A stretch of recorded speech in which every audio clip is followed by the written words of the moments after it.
Bonjour Jix, merci d'avoir répondu présent donc pour ce nouveau numéro des métiers d'e-sport pour parler des présidents de clubs d'associations e-sportifs. Donc pour commencer déjà, est-ce que tu pourrais un petit peu nous parler de toi, te présenter un petit peu pour nos auditeurs? Bonjour tout le monde, déjà tout d'abord. Merci à toi de m'avoir invité concernant cette petite présentation des présidents e-sport. C'est vrai qu'on n'en parle pas assez souvent. On parle beaucoup de la structure, mais pas assez des présidents. Mais c'est avec plaisir que je vais me présenter. Donc moi, je vais me présenter. Donc je m'appelle Jix, alias Dylan, pour un peu plus les intimes. J'ai 22 ans. Je suis un ancien joueur professionnel sur les scènes Call of Duty. Donc pendant 9 ans, j'ai été joueur e-sportif, dont pendant 5 ans, j'ai été joueur professionnel. J'ai joué pour des grosses structures à l'époque. J'ai joué pour ceux qui s'y connaissent un peu, j'ai joué pour Team Pulse, Hyper Games, Farico, Energies et par la suite Wanted qui n'était pas encore à ce moment-là professionnel. De là, j'ai arrêté il y a 2 ans mon parcours de joueur et je me suis donc lancé dans cette folle aventure de créer mon association. Pourquoi avoir arrêté tout ça? Parce que de un, plus de motivation, voilà, j'avais plus le niveau que j'avais avant. Et puis j'avais ce projet de lancer ma propre association. Depuis presque 2 ans, je réfléchissais sur comment j'allais pouvoir la lancer, sur quel jeu j'allais pouvoir la lancer. Et donc ça a été plein de schmilblick qui m'ont fait réfléchir. Puis je me suis dit bon, arrête. Et puis voilà, les études, bientôt le travail. Tu seras pas tout géré. Fais des choix. Et mes choix étaient de me diriger sur mes études, sur mon travail et mon association. Donc Ok, ok, très bien. Donc merci déjà pour la présentation pour qu'on puisse un petit peu te cerner et apprendre à te connaître. Qu'est-ce qui t'a un petit peu donné envie d'arriver sur la scène e-sport? Donc, tu nous as parlé de tes postes précédents un petit peu. D'où est venue cette envie, ces projets un petit peu? Alors, donc moi j'ai commencé très jeune parce que moi j'étais pas vraiment je dirais un élève comme les autres, genre j'étais pas très souvent avec les autres sortir, m'amuser, aller faire du vélo dehors. Moi j'ai toujours été renfermé chez moi et donc j'ai eu ma première console à l'âge de 8 ans, donc c'était la PS1 à ce moment-là. J'ai eu ma toute première console où je jouais des simples jeux comme ça, hein, voilà, Mortal Kombat, des bêtes jeux, je vais dire entre guillemets à ce moment-là. Et puis je suis passé sur la PS2 et de là, première sortie du jeu Black Ops qui est sorti à ce moment-là sur Xbox. Donc j'ai vendu ma PlayStation 2 à cette époque-là et j'ai racheté une Xbox 360. Ok.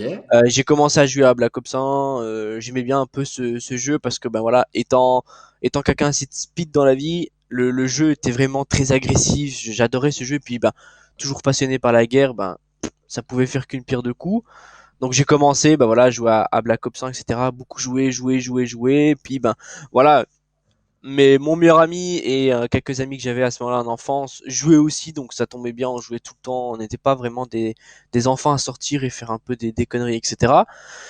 Et puis moi après, j'ai commencé par une toute première vidéo de Gotaga à ce Ok. moment-là, qui, je sais plus, je crois que c'était à ce moment-là, c'était une compétition. J'étais tombé dessus par hasard. Et à ce moment-là, c'était même pas sur YouTube, c'était sur Dailymotion à ce moment-là. Et c'est sur une vidéo où ils ont mis un scrim ou une prague, je sais plus, ou un début de tournoi. Et j'ai accroché. Je me suis dit, putain, c'est trop bien. Le fait que les joueurs sont hype, ils crient, ils sont là, et c'est du tac au tac, je te rentre dedans. Et je me suis dit, je vais me lancer. Et donc, je me suis pas lancé tout de suite. D'abord, j'ai réfléchi parce que voilà, je suis quelqu'un qui réfléchit beaucoup.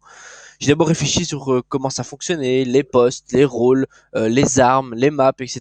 Donc, j'ai beaucoup analysé pendant un an, donc pendant un an de Black Ops 1. Et puis il y a eu la sortie de Black Ops 2 et c'est là que j'ai enclenché ma compétition dessus. Donc j'ai commencé par des toutes petites équipes entre potes où on faisait des G4G, on faisait des petits G de temps en temps à gauche à droite, et puis etc. Donc j'ai travaillé et persévéré et de là à 12 ans, donc c'était toujours sur Xbox 360. À 12 ans, j'ai eu mon tout premier, on va pas dire contrat pro, mais j'ai eu mon premier contrat semi-professionnel parce qu'à cette époque-là, les pros c'était plus de 18 ans, etc. Donc il existait encore les semi-professionnels et c'était pour se qualifier à la Paris Games Week, à l'ESWC à ce moment-là. Sur Black Ops 2, c'était pour se qualifier au World. Bon, C'était ma toute première LAN. On va pas discuter du résultat. J'étais un peu en stress, j'avais 12 ans. Et surtout que mon premier match, je l'ai fait sur le main stage, tout le monde qui crie. À vrai dire, voilà. Je Ouais, pense que un peu de stress et tout, mais normal. Après, voilà, exactement. c'est ça aussi l'e-sport, c'est que, bah, en plus, t'as eu la chance à l'époque, on était vraiment en LAN pour les phases finales et tout. Ça t'a permis d'avoir une première expérience de justement comment ça se passe pour les grands. En plus, bah, c'était Gotha qui t'avait donné envie d'avancer. Exactement. Donc, c'est vrai que t'as baigné du coup directement dans ce qu'on peut appeler, oui, la scène professionnelle avec le main stage, avec le public qui Ah, c'est gueule sûr, c'est sûr. derrière, avec la pression, avec tout ça, quoi. Bah, surtout que quand nous on est arrivé, bah voilà, j'avais 12 ans, je jouais avec des garçons qui avaient, je crois que le plus jeune dans le groupe, parce qu'on était 4, donc il en restait 3, je crois que le plus jeune avait 18 ans. Donc Ouais, c'était d'accord. vraiment moi le plus jeune des plus jeunes. Déjà, je sais même pas, je les remercie encore, hein, mais je sais même pas comment ils m'ont laissé une chance, parce que moi maintenant, qui ai 22 ans, jamais de la vie je jouerai avec un enfant de 12 ans. C'est impossible. Donc moi, je suis arrivé avec mon petit sac à dos, une personne de ma famille, je suis arrivé à l'ESDUSC comme un gamin, comme ça. Eux, ils sont arrivés, ils m'ont directement bien accueilli, puis on nous a dit, bon ben, Jix, petit souci, je sais que c'est ta première LAN, on va jouer sur le main stage. Alors là, je suis venu tout blanc. Tu J'ai fait, m'étonnes. ah, ok. Bon, on s'en s'est pas trop mal sorti, on arrive quand même à passer le premier match, mais bon, je parle pas des scores, ça a été catastrophique. Ah, après, ça a été un déroulement, ça a été, je me suis relâché, etc. Mais voilà, premier match, premier main stage. Et puis ben voilà, j'ai commencé à jouer, j'ai continué, j'ai persévéré. Voilà, moi je suis tout le temps quelqu'un qui, quand je fais quelque chose, je suis perfectionniste à mort, genre je veux que ça soit carré, propre, etc. Un peu comme Ok. dans ma structure.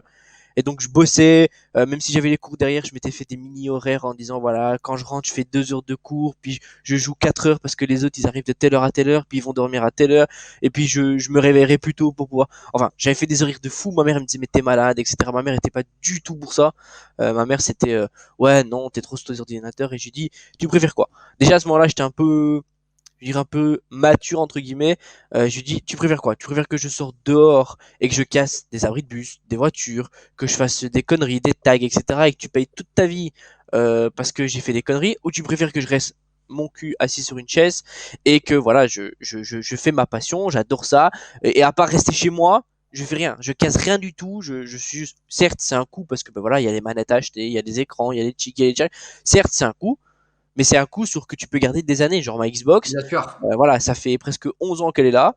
Elle est toujours dans son carton, elle est toujours propre, et voilà. Je l'ai acheté, certes c'était un coup sur le moment même, mais maintenant elle est toujours là, et je suis sûr que je peux la revendre au même prix que je l'ai acheté à cette époque-là.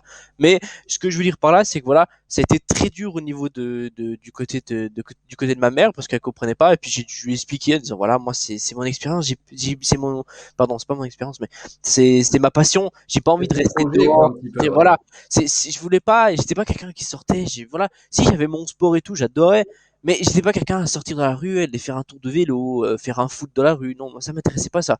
Et donc j'ai dit, laisse-moi faire ça, tu verras. Et maintenant, voilà, j'avais fait un pacte avec ma mère. Voilà, si j'ai des mauvais points en cours, etc., ben j'arrêtais tout. Genre, je me consacrais sur les études. Mais tant que j'étais dans la moyenne, que j'avais quand même ma moyenne, etc., et que je passais, ben je continuais. On m'a dit, Ah, ok, mais c'était bien, parce que ma mère, pareil, bon, moi, ça avait attaqué en troisième, à partir de là, les LAN et tout ça, sur Counter-Strike à l'époque. mhm. Même chose, mes parents, alors, forcément, ils avaient peur, mais d'un autre côté, voilà, il y avait eu ce truc de, tant que t'as la moyenne, tant que tu te maintiens en cours, que tu repiques pas ni rien, tu fais ce que tu veux. Et je trouve que c'est bien parce que bah, les parents, de tout de suite, je veux pas généraliser, mais c'est vrai qu'il y en a beaucoup, c'est soit tout, soit rien. Il n'y a pas d'entre-deux. Et je vois qu'on a eu un petit peu le même parcours là-dessus. C'est en fait, nos parents nous ont fait confiance. Alors oui, avec une sécurité derrière et des conditions, C'est sûr. mais ils nous ont fait confiance. Et ça, je pense que c'est quelque chose qui, pas forcément qui se perd, mais que voilà, les parents ne sont C'est pas compliqué. forcément ne sont pas forcément dans ce courant-là maintenant. Et bon, c'est vrai que ce type de série hein, sur YouTube est destiné autant à ceux qui veulent en savoir plus sur ce poste-là que également les parents qui encadrent ces enfants ou ces jeunes qui veulent essayer de vivre de l'e-sport. Et voilà, c'est vrai que c'est aussi un joli appel à faire aux familles en mode faites confiance à votre gamin. C'est vraiment d'aller se renseigner, d'en parler avec leurs enfants et c'est exactement pareil que si on décide de faire un sport-études sur du football, du handball, de la boxe ou quoi que ce soit. Mais le Il problème, c'est faut que que ce c'est soit mal vu beaucoup pour des encadré et parents. donnant-donnant. Le problème, c'est que voilà, c'est très mal vu par les parents, parce que pourquoi? Parce que les parents, c'est un peu, je dirais, voilà, je ne généralise pas, mais c'est un peu comme les filles quand un garçon fait des sports ou quoi, c'est vraiment concentré sur, ouais, mon enfant c'est un geek. C'est ça. Voilà, moi personnellement, j'ai parlé beaucoup avec ma mère et je dis, moi dans le monde que je fais, dans la passion, il y a deux types. Il y a les geeks et il y a les joueurs e-sport. Les geeks, c'est voilà les garçons vraiment qui ont aucune vie, ils sortent pas, c'est limite s'ils mangent pas dans leur chambre, si ils font pas leurs besoins dans leur chambre. Vraiment, ils sont focus dans une pièce, ils ne sortent pas. Et Totalement. il y a le côté e-sport où là c'est travaillé, c'est structuré, c'est professionnel, c'est dans le sens ben voilà, t'as un planning, c'est pas parce que oui t'es joueur e-sport que tu vas jouer H24, ça c'est complètement faux. Moi qui étais joueur professionnel, on avait des heures de musculation, on avait des heures de mental, on avait des heures où on faisait des activités, on sortait, on faisait du sport, on ne passait pas 24 heures sur 24 sur nos écrans. Ça c'est du complètement du mytho. Quand Bien les gens sûr, se focalisent il sur y a ça, tout c'est un complètement du mytho. encadrement sur la scène C'est semi-pro et sûr. pro qui se met en place et qui correspond vraiment à un encadrement d'athlètes professionnels dans un sport traditionnel. Et c'est ça que moi j'ai fait chez nous, chez Guerrero, quand des joueurs rentrent chez nous, je leur dis directement, on travaille avec des horaires. Pourquoi? Parce que il y a des jours où tout le monde ne se rend pas là au même moment, et donc peut-être ces moments-là, profitez pour faire quelque chose, Bien sortir, sûr. aller avec votre femme, et vous arrivez tous au même moment. Et non, malheureusement, dans la scène amateur, ils ne comprennent pas ça parce que pour eux c'est, je rentre, je joue. Non, ça va rien changer, c'est pas parce que tu joues 24 heures sur 24 que tu vas devenir fort. Ça n'a rien à voir. Mm. Le truc, c'est d'avoir un bon, un bon suivi, du professionnalisme, du sérieux, et voilà, c'est comme ça que tu avanceras. Mais c'est vrai que, on revient là-dessus. Les parents, s'il vous plaît, si vous écoutez ça, faites confiance à votre enfant. Mettez des barrières, certes, mais faites confiance à votre enfant. C'est très important parce que vous allez peut-être détruire une de ses passions et il fera peut-être quelque chose d'autre qu'il n'aimera pas juste pour vous faire plaisir. Alors que lui, c'est sa passion. Voilà. Moi, j'ajoute un autre exemple. Fortnite, World Cup, le garçon a 13 ans, ses parents, ils y croyaient pas. Il est revenu avec 1 million dans sa poche. Voilà, tout simplement. Alors que ses parents, Totalement, ils n'y totalement. croyaient pas. Bel exemple et beau témoignage, ouais. Faites confiance à vos enfants et essayez de les appuyer dans leurs projets.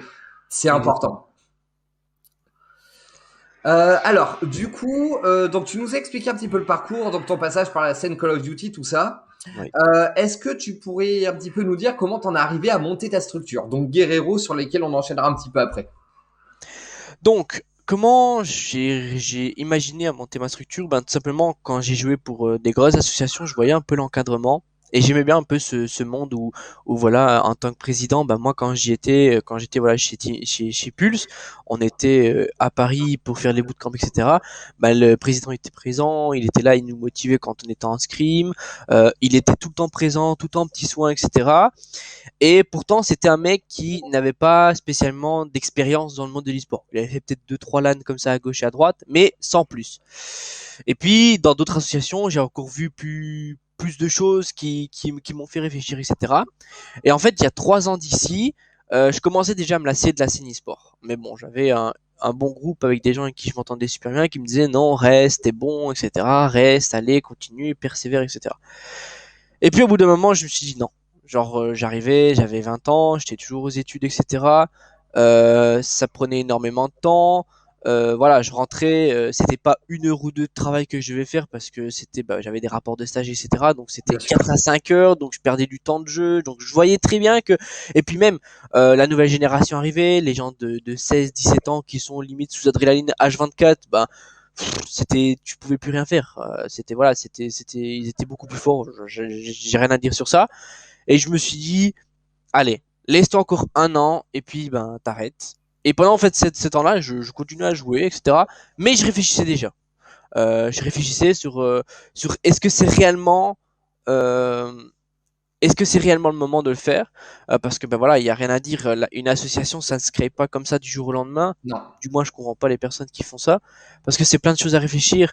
Voilà, on va rentrer dans les détails, mais c'est une question de financier, c'est une question sur la gestion, c'est une question sur est-ce que tu es capable de gérer ça, parce qu'il faut avoir des épaules avant tout, parce que bah c'est très difficile des fois de dire des joueurs, bah je te vire parce que voilà, tu fais pas ton taf. C'est très difficile des fois peut-être sur des moments difficiles, des joueurs qui vont partir parce qu'ils ont des meilleures propositions. Mais il faut garder ce mental, il faut rester humble et il faut montrer que voilà, on a un paquet et qu'on peut quand même gérer des choses. Parce que voilà, moi j'ai commencé quand même quand j'avais 20 ans sur mon association.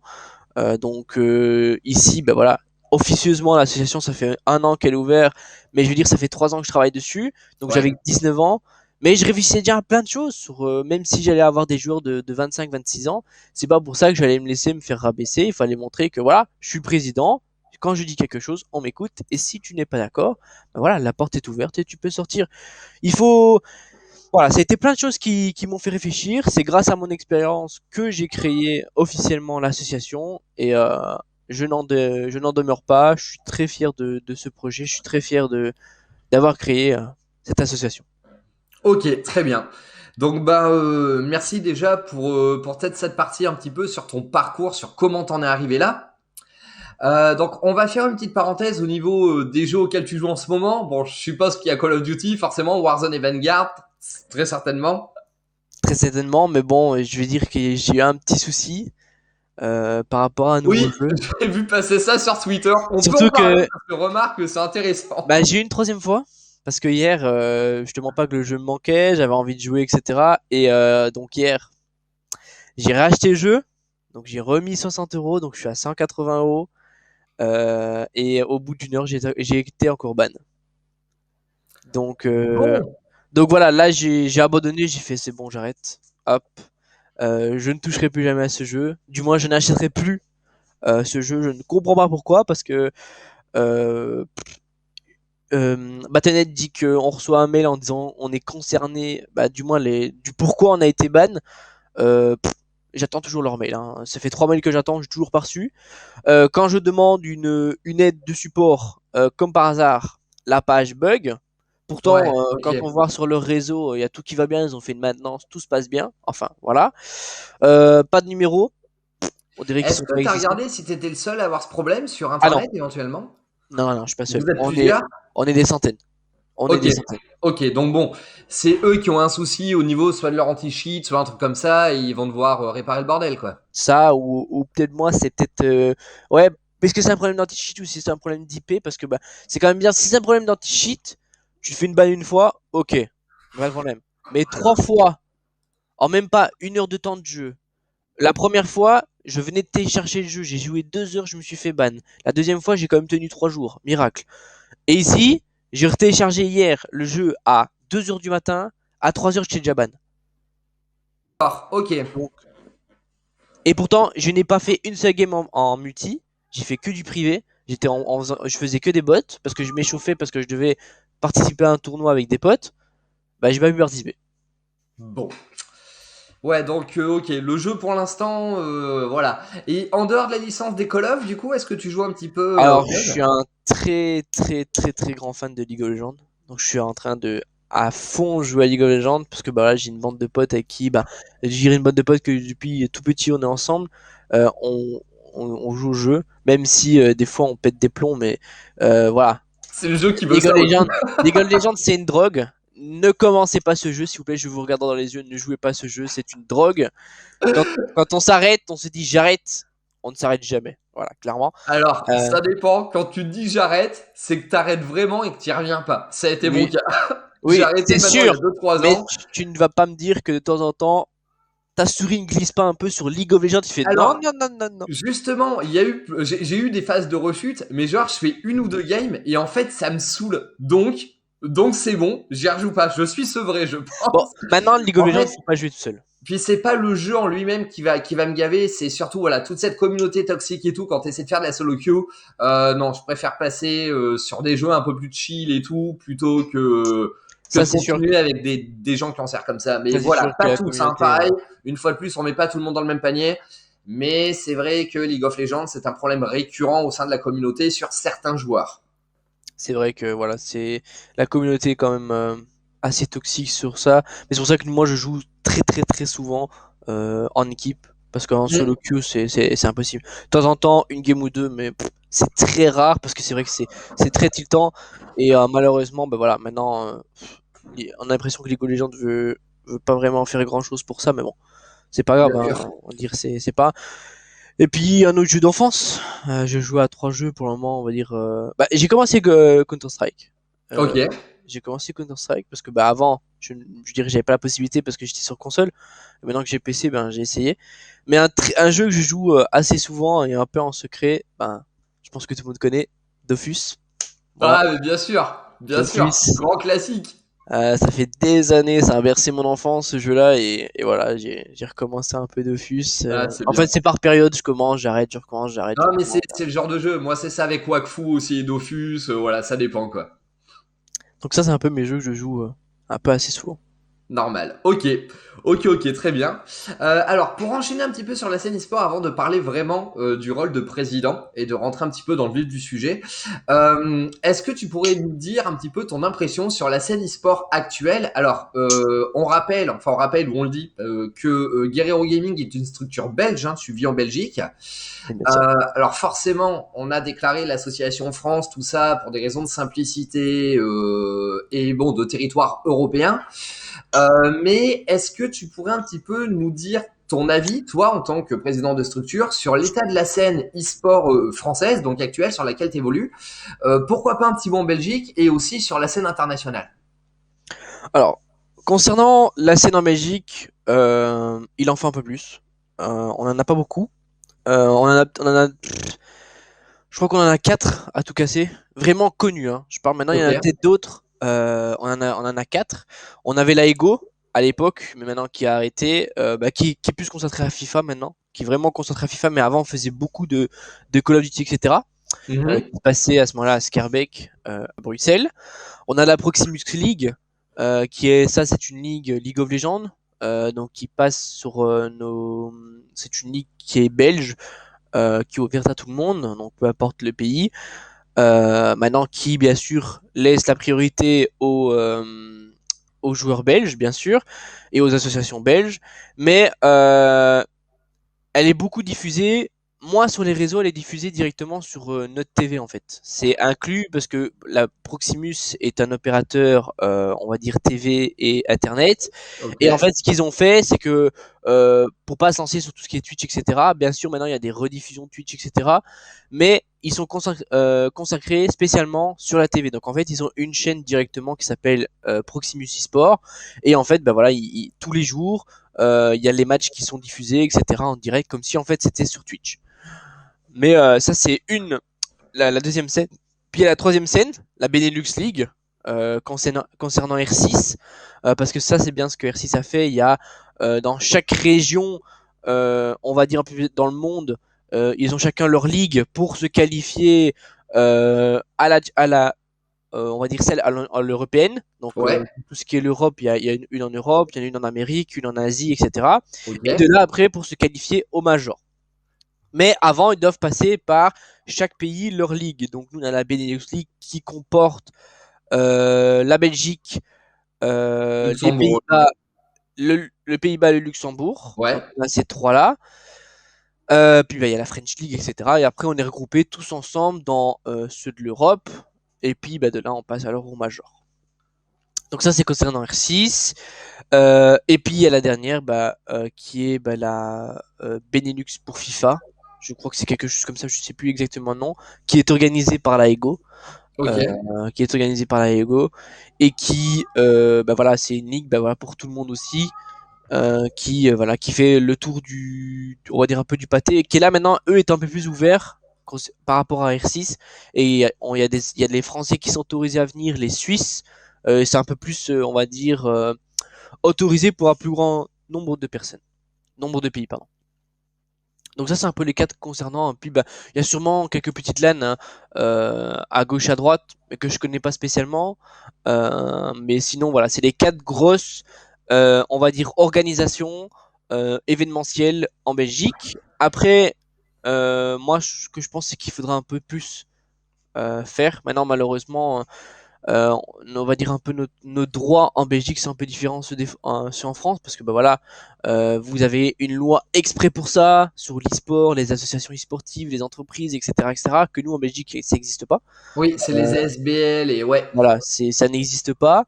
Vous chez vous, du côté de la France, vous avez considéré l'e-sport comme un sport. C'est pour ça que au JO 2022, il y aura ce côté gaming que nous en Belgique, non. Voilà, ça n'existe pas. Ils essayent, hein. J'ai lu pas mal d'articles où ils se disent qu'il y a des joueurs qui y iront, des joueurs qui vont représenter la Belgique, etc. Mais Ok. j'y crois pas parce que c'est pas vraiment, ça n'a pas vraiment été parlé au Parlement. Donc voilà, je trouve qu'il faudrait un peu plus développer parce que il y a beaucoup. Moi, je me promène dans la rue. Euh, je me promène voilà avec le maillot de la Guerrero, etc. On me dit ah tu viens d'où, tu fais de l'e-sport, et je dis ben oui, je fais de l'e-sport, je suis ancien. Alors ils posent plein de questions, ils me disent ouais, tu crois que je pourrais me lancer comment, et le problème c'est que nous en Belgique ben voilà on n'est pas assez développé sur ce domaine. Voilà, ils sont toujours sous la réserve parce qu'ils ont peur que ça prenne une trop grosse ampleur, qu'il n'y a pas assez de, on va dire, de gens pour gérer tout ça, etc. Mais moi, je trouve qu'ils devraient foncer et se lancer en se disant, on devrait le faire parce que voilà, quand je vois la France, etc., où il y a beaucoup plus d'organisations, beaucoup plus d'événements, euh, je vois pas où est le problème. Genre, il y a rien qui change, il y a pas des émeutes, il y a rien. C'est juste, ça fait plaisir aux gens parce qu'il y a beaucoup de joueurs amateurs dans le monde qui font de l'e-sport maintenant, qui se lancent grâce ben voilà, à toutes ces chaînes, le Twitch, YouTube, plein d'autres plateformes qui montrent l'e-sport et que ça donne envie aux joueurs de se lancer dedans. Et malheureusement, ben, c'est pas assez développé. Maintenant, Alors, après, bon, il y a le fait aussi qu'il y a énormément de joueurs semi-pro ou professionnels belges, alors très certainement par manque de structure chez vous, mais qui sont aussi du coup embauchés dans des structures allemandes, françaises ou hollandaises. exactement. Ça, c'est sûr. Et puis même en France. Exemple, Team Vitality qui a Rise. Totalement, Voilà, totalement. Rise qui est belge. Envious, structure américaine qui a Scream, joueur CSGO. C'est un belge, meilleur Mmh. joueur dans sa catégorie. On a une animatrice belge qui caste les Worlds de League of Legends. C'est la présentatrice officielle de League of Bon, Legends. C'est une belge. donc il y a quand même les profils, il y a quand même les gens. Il faut juste après que votre gouvernement, entre guillemets, le pays, se penche peut-être un petit peu plus dessus.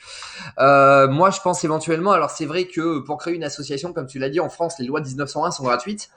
Vous, la SBL, donc je crois que c'est 200 et quelques euros, si je ne dis pas de bêtises, pour créer C'est bien l'asso. ça. Déjà, ça demande un certain budget et en plus, ça, c'est à donner tous les ans. Exactement.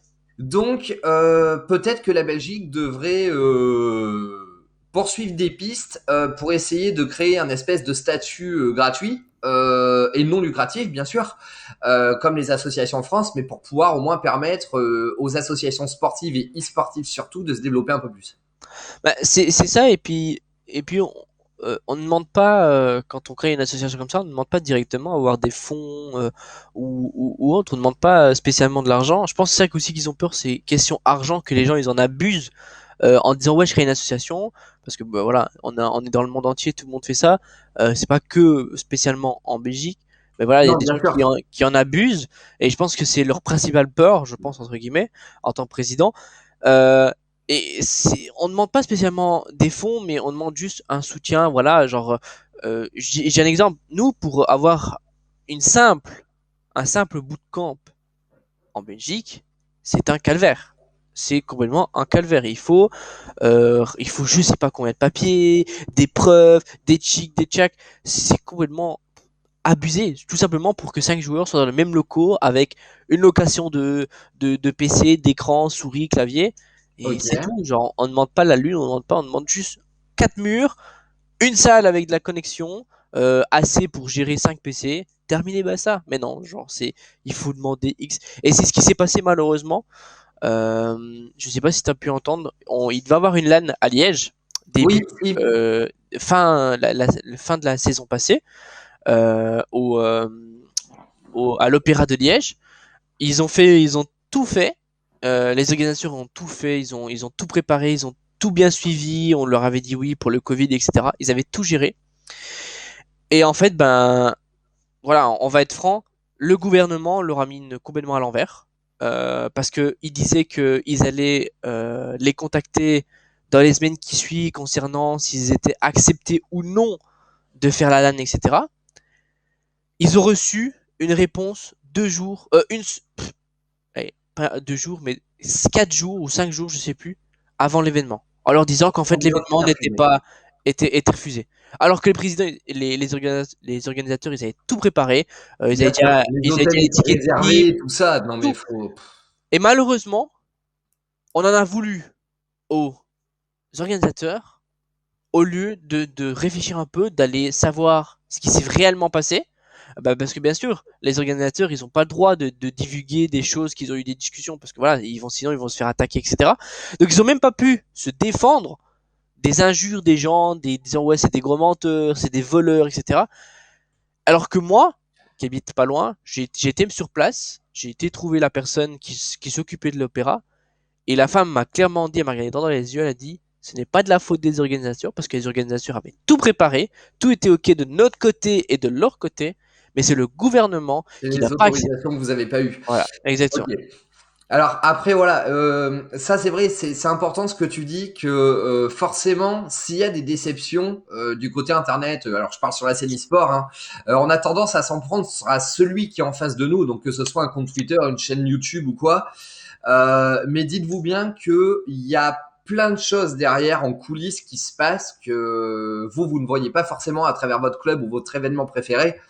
Mais en effet, il y a des autorisations, alors pour parler que de la France, mais de la mairie, du département, de la région, même de l'État, des fois à avoir pour certaines manifestations, manifestations culturelles, hein, salon e-sport et tout. Il y a des fois, ben, on l'a pas, mais on va pas vous dire ah ben le gouvernement a dit non. Oui, l'event est annulé. Il y aura peut-être un communiqué, mais on vous en dit pas plus. Et c'est vrai que c'est souvent qu'on s'en prend aux organisateurs ou à la structure qui est organisatrice de ça. Et non. Non, non, faut pas. Il y a des fois, les raisons sont bien plus compliquées et cachées, entre guillemets, que ce que vous avez devant. Et franchement, les déluges de haine et tout ça sur les réseaux, faut arrêter. Je pense qu'à l'heure actuelle, arrivé bientôt en 2022, faut arrêter. Ce n'est pas rendre service ni à vous, ni à celui en face. Et ça, c'est le gros problème de la scène amateur. On va revenir sur ce que tu me disais, un peu mon avis sur ça. Et ça, c'est le gros problème sur la scène amateur en général. Hein. Je parle pas de la Belgique, je parle pas de concernant un pays ou quoi. C'est en général. C'est que maintenant, avec les réseaux, c'est ça dit quelque chose à gauche, c'est l'inverse à droite, Bien sûr. etc. Et puis ça engendre des choses, c'est une ampleur énorme. Et c'est ce qui s'est passé. Et moi, c'est pour ça que je dis toujours à mes joueurs qui rentrent chez nous, quoi, je dis, si vous rentrez chez nous, si vous avez un moindre problème sur les réseaux ou quoi, on vous insulte, on vous critique, on vous chic, vous ne dites rien, vous venez me trouver et c'est moi qui vais aller trouver les personnes concernées. Pourquoi? Parce que en tant que président, je ne veux pas que mes joueurs commencent à faire du blabla sur les réseaux, etc. Parce qu'après, c'est pas eux qui ramassent, c'est nous nous, Bien les sûr. présidents, l'association, l'image de l'association, etc. Et puis on va dire, ah ouais, mais cette association-là, elle a des joueurs toxiques, donc je vais pas aller chez eux, etc., etc. Et voilà, moi, j'ai toujours été clean du début jusqu'à la fin dans mon association, et ça prouve parce que voilà, ici, on va dire, je leak un peu, mais on a une forte chance d'avoir une équipe en Benelux League, donc qui n'est pas quand même quelque chose c'est quand même quelque chose de très important. Donc, c'est pourquoi? Parce que les joueurs sont venus me trouver en disant, on a eu que des bons échos sur vous. Voilà, tout Donc simplement. voilà, et c'est important. C'est vrai que l'image du club que vous rejoignez, et même l'image en tant que joueur amateur, hein, même semi-pro ou professionnel que vous laissez sur les réseaux, c'est important. Votre identité numérique. Je vous renvoie éventuellement aux conseils que je prodigue tous les mercredis sur la gestion de l'image numérique sur mon Twitter ou mon Instagram. Voilà, c'est vous avez votre vous IRL, et ben dites-vous que ce que vous aimeriez pas faire à l'école ou à votre taf IRL, c'est exactement la même sur Internet. C'est exact. Faut Donc voilà, vraiment bah faire écoute attention. Jix, en tout cas, merci pour ce petit débat sur la scène e-sport un petit peu bon, française-belge et puis l'état de la scène e-sport belge qui nous permet quand même de cerner un petit peu mieux le pays. Et pourquoi eh ben si certains acteurs belges nous regardent ben voilà vous savez un petit peu plus les choses. Après voilà ça va être aux différentes structures donc j'entends autant des clubs que des organisateurs et tout ça d'essayer d'œuvrer avec les régions et avec le gouvernement derrière comme ça s'est fait un petit peu en France. Mais voilà en France e-sport il y a 4-5 ans de bataille derrière et on n'a toujours pas une fédération de l'e-sport réellement reconnue et réellement créée. Donc c'est des choses qui prennent du temps et je me demande si le plus simple serait pas que ça se fasse à l'échelle européenne, hein, puisque l'Europe est déjà en train de regarder pour un format, pour on va dire une cloche de l'e-sport européenne, poser des règles. ça serait bien que l'Europe s'active pour qu'on puisse au moins découler ces lois-là sur les autres pays dans lesquels l'e-sport n'a pas encore autant avancé qu'en Allemagne ou en France. C'est Donc sûr. voilà. Donc Jix, en tout cas, merci. Maintenant, on va attaquer un petit peu plus le vif du sujet, donc qui est ton rôle dans l'e-sport, ton peut-être futur métier, ou en tout cas, On voilà, l'espère. ton poste actuel, comment ça se traduit et tout ça. Donc pour commencer, on va quand même faire une courte présentation de Guerrero Gaming. Mais est-ce que tu peux nous dire ce qu'est Guerrero Gaming et un petit peu vos activités, vos jeux présents? Donc la Garo Gaming est une association e-sportive située en Belgique, menée par moi-même président. Notre objectif un peu dans l'e-sport est un peu différent des autres parce que bah voilà, moi c'est par rapport à mon expérience euh, que euh, que j'ai fait cette association-là. Moi, mon but avec cette association-là, c'est ne pas moi de mon côté évoluer. Dans le sens, quand je veux dire ça par là, c'est dire que nous, les chiffres sur les réseaux, le nombre d'abonnés, etc., ne nous intéressent pas.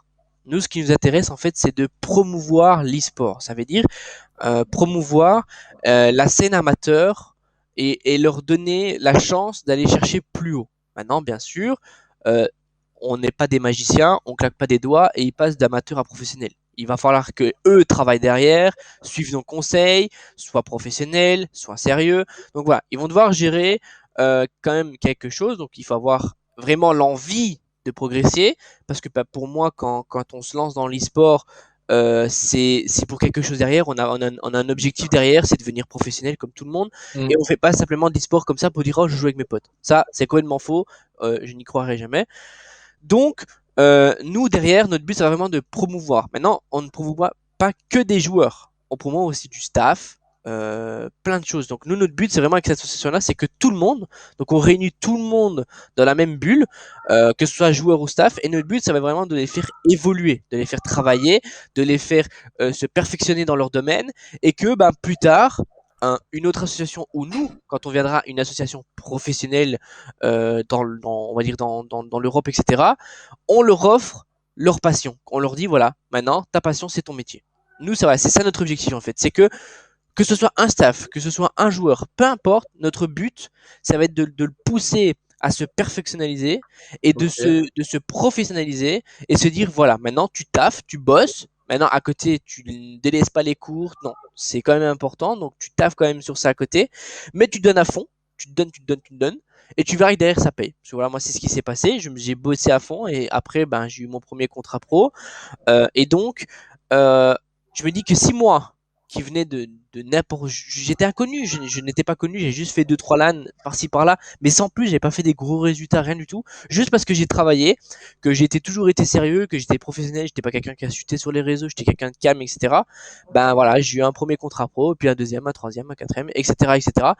Et notre but, ben voilà, avec l'objectif principal de l'association, voilà, c'est de prendre, peu importe le joueur d'où il vient, donc qui viennent de l'amateur, qui viennent du professionnel, on s'en fout. Nous, vous serez tous dans le même palier, dans le même panier, et notre but, ben voilà, ça va être de vous faire progresser petit à petit, petit à petit, petit à petit, jusqu'à le temps vous arrivez à votre objectif qui est de devenir professionnel. Et quand nous, ça s'est réalisé, nous on se dit ok, notre travail il est fait. Notre but Ok, il est très bien. réalisé. Voilà. Donc vraiment, voilà, le côté un petit peu académie, aller chercher des amateurs pour les former, leur apprendre à devenir semi-pro, voire comme tu dis, avoir vraiment un comportement professionnel pour des plus grosses équipes derrière, c'est là ton objectif. Donc un petit peu académie et Exactement. surtout incubateur à talent. Exactement.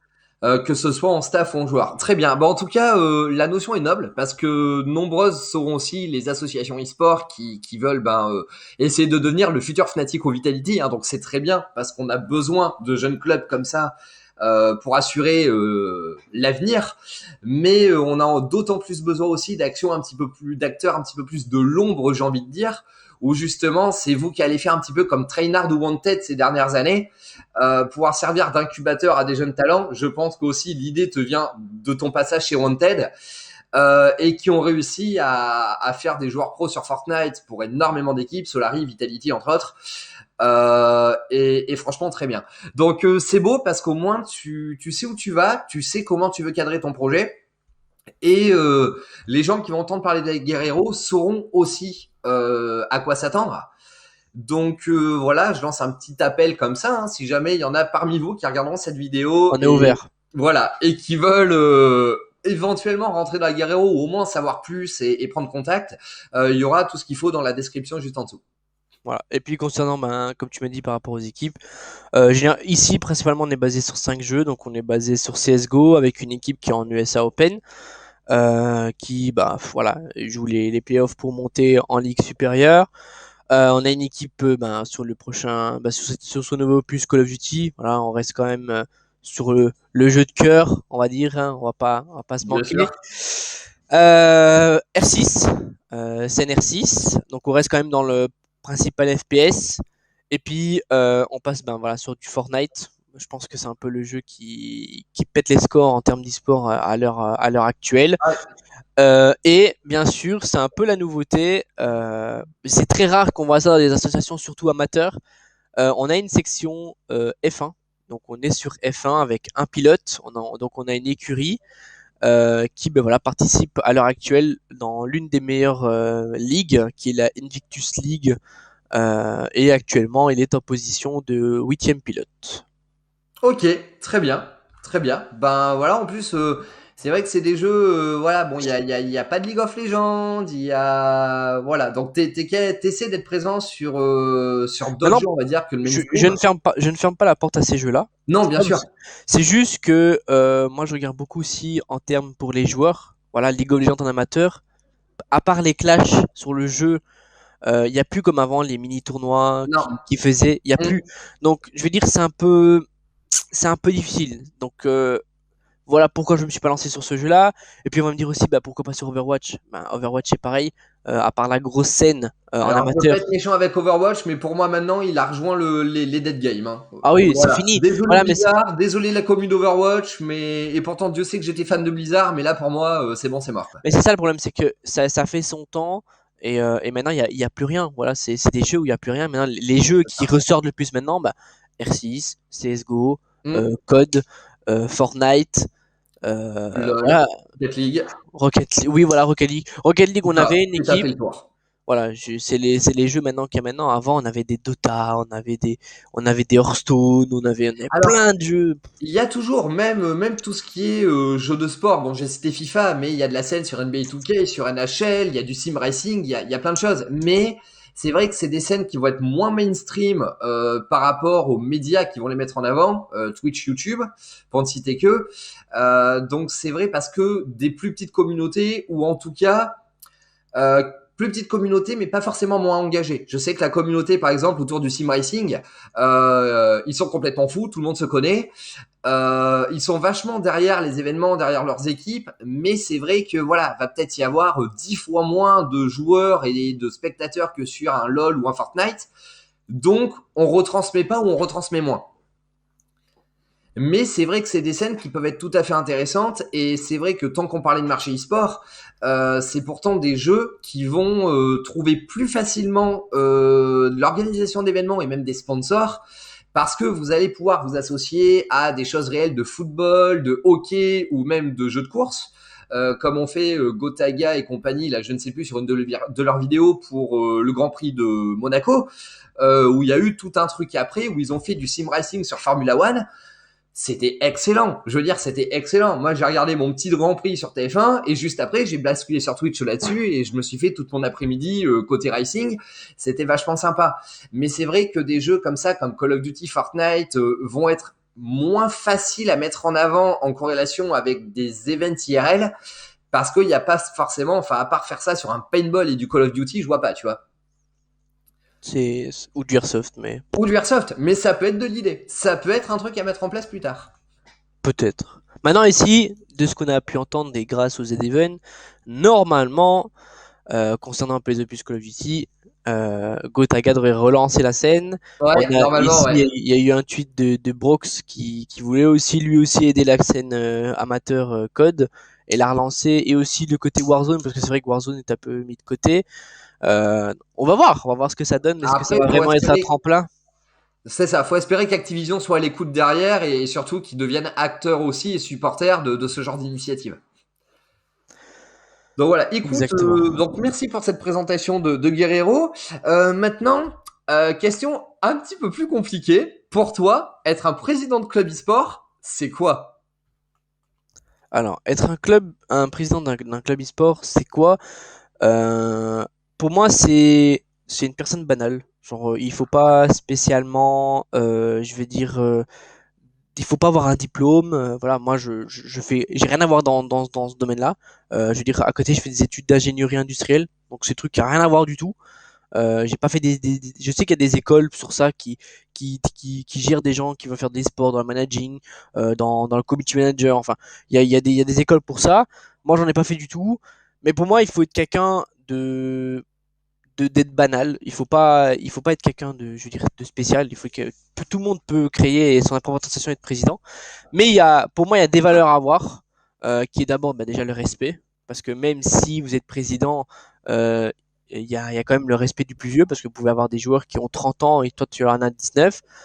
Certes, il doit avoir du respect sur toi parce que juridiquement, on va dire, tu es plus haut gradé Oui. que lui, mais dans la vie de tous les jours, il est plus âgé, donc tu dois avoir un respect. Donc ça, c'est les principales qualités la principale qualité à avoir. Du professionnalisme et du sérieux, parce que bah voilà, une association, comme je dis, c'est pas un claquement de doigts et tu crées une association. Non, il y a plein de trucs à gérer derrière, l'administratif, le financier.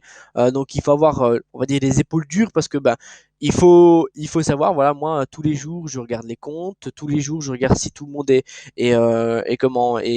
bien à sa place. Tous les jours je vais voir les joueurs en mode ça va, ça s'est bien passé. Est-ce qu'il vous faut quelque chose? Est-ce que vous avez besoin d'aide, que ce soit mental, physiquement? Voilà, à chaque fois, je suis à l'écoute de mes joueurs. Moi, c'est comme ça que je fonctionne, et beaucoup à l'écoute. Donc voilà, du professionnalisme et du sérieux. Euh, et puis, c'est pas je veux dire, un travail compliqué. Ça demande beaucoup, voilà, de temps. C'est certes, du moins au début, ça demande beaucoup de temps parce que voilà, il y a plein de choses. Il y a les réunions, le staff, et puis au fur et à mesure, quand vous allez avoir du staff qui va s'agrandir, un directeur e-sport, ben, il y a déjà des réunions que vous allez plus devoir faire. Donc, au Bien début, sûr. ça va être dur, mais au fur et à mesure que vous allez avancer, vous allez avoir je veux dire, plus de temps libre, etc. Mais pour ça, si vous voulez vraiment créer une association, moi, je vous parle en tant que président, c'est vraiment travailler sur une base de planning. C'est important, sinon vous allez être complètement dépassé, vous allez faire des burn-out, ou alors vous allez même être dégoûté de votre propre projet. C'est pas le but. Vraiment, faites des plannings, concentrez-vous sur certaines choses petit à petit. Ne faites pas tout d'un coup, sinon vous allez être complètement mort. Voilà, C'est c'est ça. vraiment sur ça. Et puis, point de vue personnel, ben, j'ai dit, et après, point de vue professionnel, euh, est-ce qu'il faut de l'expérience?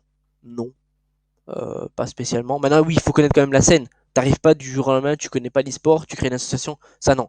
Il faut quand même avoir une base, connaître un peu les événements, les jeux qui sont, on va dire, un peu plus prioritaires que d'autres, etc. Parce que sinon, ben voilà, imaginons, voilà, j'ai un exemple, mais tu crées une association basée sur Overwatch, ben, elle va prendre moins de temps que si tu disais, ben, je vais un peu plus me spécialiser sur des jeux qui ont de la visibilité, League of Bien Legends, sûr. Fortnite, etc. Donc voilà, c'est une question aussi quand même, il faut connaître un peu, je veux dire, il faut pas expérience, on va dire niveau LAN, mais il faut quand même de l'expérience dans ce domaine-là. Il faut se dire, bah voilà, il faut réfléchir à plein de choses qui peut pas, on va dire, te mettre dans le mal. Il faut vraiment que tu sois tout le temps dans le positif et non dans le négatif. Bah voilà, je te rejoindrai là-dessus. Donc, faut vraiment connaître un petit peu, ouais, le domaine, le secteur dans lequel vous vous lancez, hein, donc l'e-sport et le gaming, forcément, et pas que le jeu dans lequel vous vous lancez. Faut sa scène compétitive, sa scène événementielle, la mentalité des joueurs, hein, entre guillemets, ce genre de choses. Mais au passage, je te rejoindrai aussi sur savoir s'entourer. Vous êtes président de l'asso, oui. Vous êtes en haut, tout va découler. Enfin, vous avez un droit de veto. Hein, si c'est non, c'est non. Mais vous allez devoir vous apprendre à vous entourer côté responsable marketing, côté des coachs et des managers. Forcément, un directeur e-sport pour gérer vos line-up, un community manager pour gérer votre communication. C'est vraiment si j'avais un parallèle à faire pour les plus jeunes, j'ai envie de dire que c'est un peu comme si vous créez le projet de fin d'année au niveau du lycée ou quoi, au niveau des TFE, parce que ben vous allez devoir tout mener, c'est-à-dire de l'idée du projet jusqu'à sa réalisation et surtout son fonctionnement. Donc voilà, ça demande quand même pas mal de connaissances parallèles ou au moins savoir s'entourer des personnes qui ont ces connaissances qui vont vous manquer. Donc voilà, de l'humilité et je dirais même de la résilience, parce que il y a des fois quand vous avez des départs à tire-larigot au niveau de votre équipe, au niveau de votre staff, que ça va pas forcément matcher sur tel ou tel jeu, que vous allez devoir changer, vous comptez faire un événement admettons 128 personnes, il y a pas assez de monde, faut le reprendre à 32. Faut savoir gérer tout ça, il faut savoir mettre votre fierté de côté et en fait, ouais, une pierre après l'autre et prenez le temps. Et je dirais même, donc, comme FXX, il a réussi à s'entourer de personnes extérieures pour l'aider à travailler sur son association. Là aussi, il n'y a aucune honte à vous faire accompagner et à s'entourer, même si c'est pas des membres de votre association, mais par la famille, par vos amis ou par des professionnels du secteur.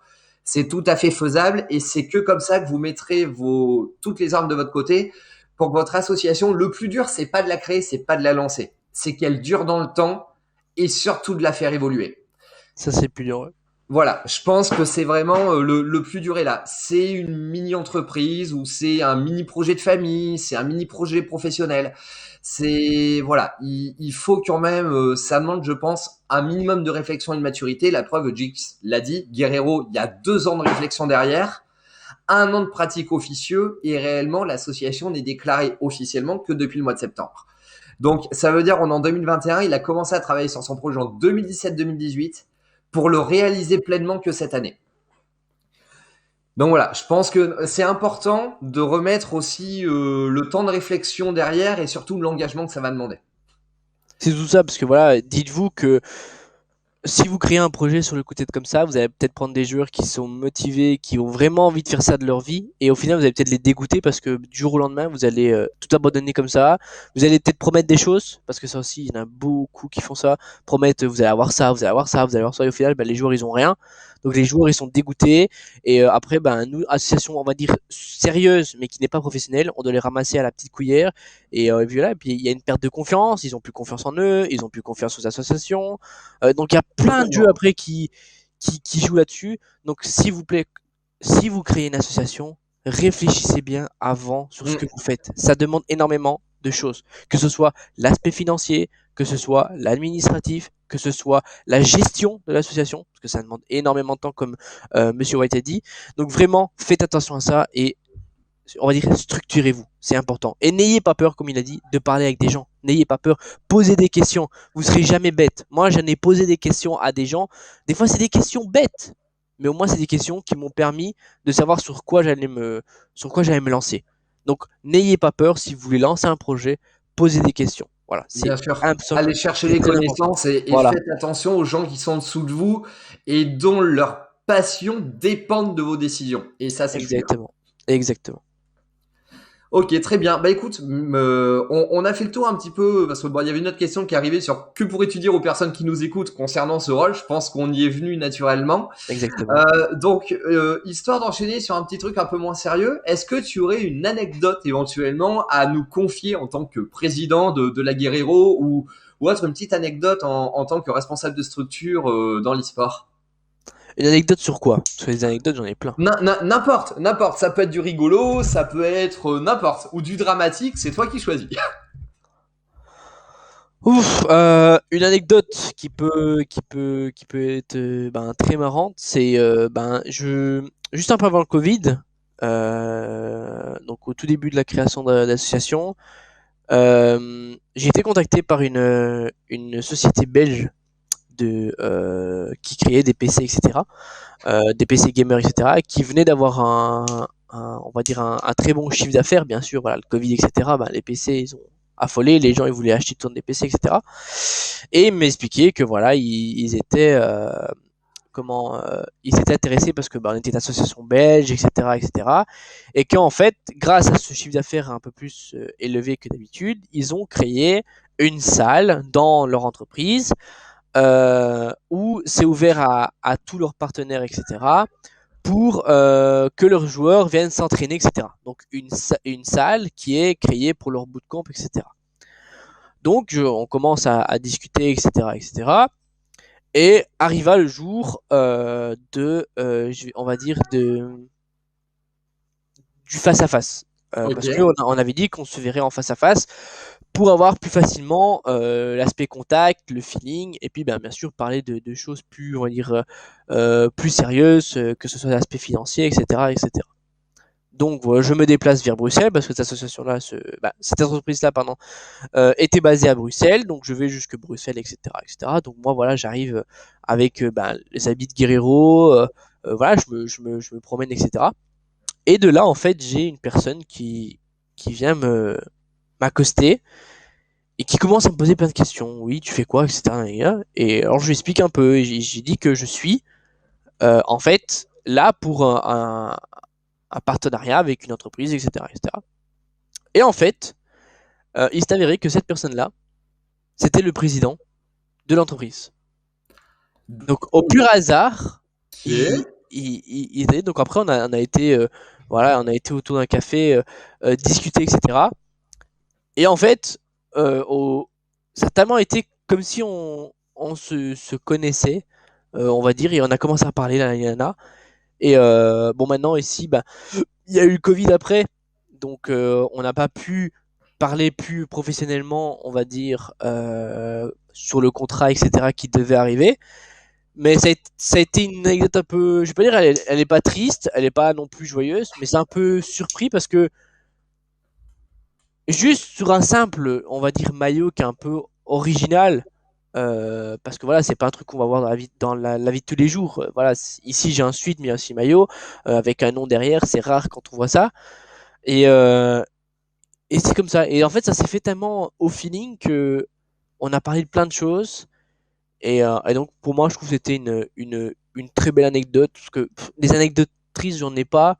Et puis, voilà, on est nouveau, donc Non, mais c'est bien parce que ça permet aussi de montrer que justement la rencontre avec un partenaire, un sponsor ou même juste quelqu'un qui t'a très certainement permis de te faire une idée de son entreprise, de comment ça se passait côté IT et équipementier, peuvent se faire totalement spontanément en fait. Juste comme quoi, achetez un maillot de votre équipe, portez-le et vous verrez, parce que oui, il y a des gens que ça peut rendre curieux, il y a des gens qui vont pouvoir vous moi j'en ai accoster en plein, hein. disant qu'est-ce que tu fais quoi. Ah mais sur ça, moi, je veux dire, c'est pour ça que j'ai plein d'anecdotes parce que c'est fou. Moi, voilà, moi, je suis pas moi, voilà, de temps en temps, ou certes, je suis pas quelqu'un qui s'habille, je veux dire mal. J'ai pas vraiment de style vestimentier, mais des fois, voilà, je vais avec mon maillot ou quoi, en cours ou quoi, et j'ai plein de gens qui s'arrêtent, que ce soit même niveau fille ou garçon, et qui me posent, ouais, c'est quoi ça, ça vient d'où? Alors je leur explique, il y en a, et encore hier, voilà, tout simplement, on était en réunion pour un partenariat ensemble. Juste Oui. après, j'ai quelqu'un qui est venu me trouver en me disant, ouais, je t'ai entendu parler de contrat, nanana, tu fais quoi dans la vie, etc. Alors je lui ai expliqué tout le projet. Il m'a dit, ah ouais, ce serait bien, j'ai mon frère qui est lancé dans l'e-sport. Et voilà, on a commencé à parler de ça, et le mec il me dit, pourtant t'as pas une tête. Parce que voilà, oui, quand je m'habille, on va dire normalement, comme un élève ou quelqu'un qui marche dans la rue, on peut pas, j'ai pas une tête où il est marqué, je suis président d'une association. Non, Oui, bah oui, non, mais voilà, j'ai pas une personne. tête à ça. Et le mec, il me dit, pourtant, t'as pas une tête à ça, genre, jamais de la vie, je t'aurais dit que tu faisais ça. Et je dis, si, voilà, c'est une question. Alors, il m'a posé plein de questions en mode de comment ça se gère, comment ça se passe, etc. Et c'est ça que c'est bien parce que ça monte. Et même, question, vous, la communauté qui suit la Guerrero, j'ai plein de questions qui viennent, des gens viennent me trouver sur les réseaux en me disant ton projet, il est bien, etc. Et ça fait extrêmement plaisir parce que moi, je me donne, je veux dire, à cœur ouvert dans cette association. Je me donne H24 dessus. Voilà notre exemple. Hier jusqu'à 6 heures du matin, j'ai bossé dessus parce que euh, moi, mon but, c'est pas de moi de faire comme une association. C'est vraiment de développer et de promouvoir l'e-sport en amateur. Et c'est grâce à vous que j'ai cette force de faire ça. Donc, je tenais à remercier tout le monde. Eh ben, c'est bien noté. C'est bien noté, en tout cas. Et en effet, c'est grâce aussi aux supporters derrière et aux fans de e-sport que des structures existent, il y a des joueurs et tout ça. C'est vraiment, c'est ça que je kiffe dans l'e-sport, c'est que c'est un tout. C'est personne peut rien faire tout seul et il y a besoin de tout le monde et de complémentarité pour que ça puisse tourner. Et puis même, il y a la question de quand le fait maintenant, malheureusement, pendant 2 ans avec le Covid, etc., il y en a plus. Mais voilà, on a été il y a en début septembre, donc sur l'ancien code, on a été à une LAN à Amnéville. On est arrivé, on était inconnus. Voilà, moi j'avais ma petite équipe, on était inconnus, on n'avait jamais rien fait sur la scène parce qu'on venait d'arriver. On est arrivé, on a été accueillis par plein. Il y avait Clutch Rain, Voltage, qui est des grosses associations d'amateurs. J'ai pu discuter avec les présidents, ils m'ont posé des questions, ils ont demandé des. Donc ça, c'est vraiment un esprit. L'e-sport en lui-même, c'est un esprit de famille. Tout le monde se Bien soutient. sûr. Et donc faites-le. C'est pas parce que quelqu'un est différent, que quelqu'un a peut-être voilà est plus jeune, etc. qu'il faut le dénigrer, il faut vraiment, il faut pas le casser.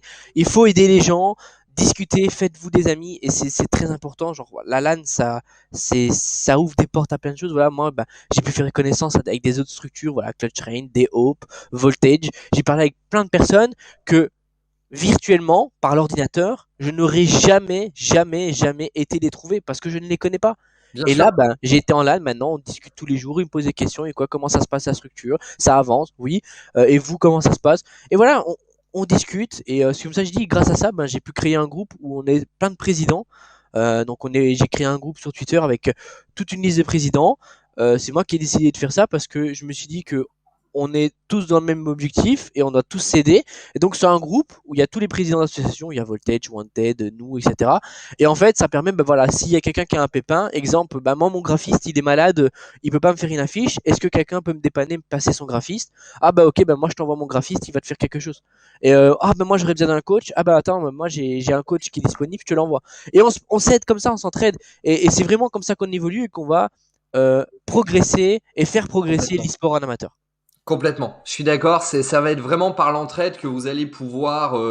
Une comparaison IRL, c'est exactement pareil avec le foot. Quand un club prête un ou deux joueurs à d'autres clubs, alors des fois de l'équipe B, des fois voilà, mais parce que bah ça permet une entraide, ça permet aussi que tout le monde progresse dans le même sens. Et j'ai envie de dire que ça permet aussi d'aller chercher d'autres avis, d'autres opinions sur l'e-sport, sur le management, sur la présidence de structure pour recentrer un petit peu sur la chose. Mais voilà, comment toi tu gères ton assaut? Ah bah ouais, d'accord, moi je fais comme ça, bah là j'ai des difficultés, pas toi. Tiens, je vais essayer ta méthode et tout. Et c'est que comme ça que vous pourrez développer une scène homogène et participative et surtout inclusive. Exactement. Et ça c'est bien. Donc ben très bien, c'est que des bons conseils, n'empêche. Pour ceux qui veulent éventuellement des présidents de structure, qui veulent éventuellement rejoindre ce groupe Twitter, peut-être faire des demandes ou ce genre de choses. Je sais pas si tu l'as laissé ouvert ou si tu veux faire ça plus en petit comité, ou même une Il est ouvert à tout le alternative monde. peut être de créer une liste Twitter à ce niveau-là. Bon, il est ouvert à tout le monde, le groupe est ouvert à tout le monde. Ceux qui veulent se lancer dans le projet, qui veulent aider, qui veulent aussi bah, voilà, discuter, parce qu'on voilà, on discute de plein de choses, que ce soit même pour des organisations d'événements ou des trucs, etc. Ça peut intéresser des gens. Il y a aucun problème. Moi, ce que Monsieur A peut être faire sur sa chaîne, c'est de mettre mon compte privé, je veux dire, sur les Mhm. réseaux. Ce serait avec plaisir. Sans Vous, souci. président, qui recherchez bah, voilà, peut-être cette aide, etc. Je vous inviterai avec plaisir Et dans ce groupe bah pour voilà, on avoir mettra une tout ça entraide. dans la Comme description. on dit toujours, plus on est, plus on rit, hein. Complètement, complètement. Mais voilà, on mettra tout ça dans la description. Il y a aucun souci. Alors, on va un petit peu maintenant recentrer sur toi pour approcher petit à petit de la fin de l'interview. Ok. Euh, Quels seraient tes projets au niveau de l'e-sport dans les mois à venir et voire même comment tu te vois dans quelques années? Alors, dans le court terme, les objectifs à court terme, ben, bien sûr, ben, que nos équipes on va dire, se promouvoir, parce que perse, ça fait un peu vulgaire, se promouvoir dans l'e-sport. Voilà, comme exemple, ben, l'équipe CSGO qui passe de l'Open à la terminaire, voilà, main, en ligue. Code, ben, qui arrive sur la scène et qui puisse participer à des tournois, qui réussissent à gagner des tournois, etc., etc., pour vraiment évoluer dans leur progression. R6, ben, qu'ils arrivent à faire quelque chose en Benelux League si on vient à rentrer dans la Benelux League. Mm. F1, ben voilà, on s'est fixé un objectif d'être dans le top 10. À l'heure actuelle, on est dans le top 10. Donc voilà, c'est un objectif, on va dire à court terme, réussir dans chaque section pour que voilà, ça remonte un peu au moral de tout le monde. Et à long terme, objectif création d'un site web au nom de la Guerrero.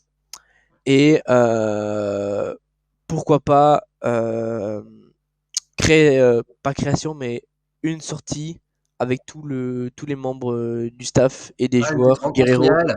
Voilà, une petite rencontre irréelle et bien sûr de la communauté. Bien sûr. Ok. Bah en tout cas que des beaux projets qu'on va suivre de près sur les réseaux et puis on peut que te souhaiter de toute façon toute la réussite possible. C'est Parce que gentil. voilà, le projet est noble derrière, il y a de l'investissement, il y a de l'engagement. Franchement, ça mérite de fou. Bah merci, merci en tout cas à toutes les personnes qui nous soutiennent tous les jours. Voilà, je veux dire, certes, à l'heure actuelle, on est que 300 sur les réseaux, mais voilà, ça va avancer au fur et à mesure.